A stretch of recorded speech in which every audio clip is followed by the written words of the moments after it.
আমাদের বন্ডবিল গ্রামে অনেক সুন্দর একটি সিস্টেম আমরা ছোট থেকে দেখে আসছি। এই সিস্টেমটি প্রতি বছর কুরবানি ঈদের সময় যে কুরবানির গোশগুলো হয় সমাজে ছিন্নির যে অংশটুকু আছে সবগুলো এক জায়গায় করে প্রত্যেকজনের বাড়ি ব্যাগে করে পৌঁছে দেয়। বা শহরের মতো ছোট ছোট বাচ্চারা যেভাবে ব্যাগ নিয়ে গেটের সামনে দাঁড়িয়ে থাকে অসহায়ের মতো যে একটু মাংসর জন্য, সেই সিস্টেমটা আল্লাহর রহমতে আমাদের সমাজে নেই।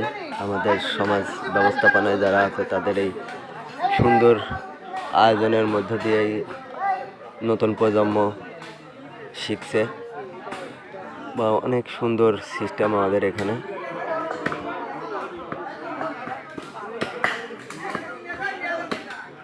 এখান থেকে সব নামের লিস্ট ধরে মাংসগুলো বন্টন করা হবে। প্রত্যেকটা বাড়ি বাড়ি মাংস পৌঁছানোর জন্য আলাদা লোক আছে, তাদের মাধ্যম দিয়ে মাংসগুলো বাসায় পৌঁছে দেয়।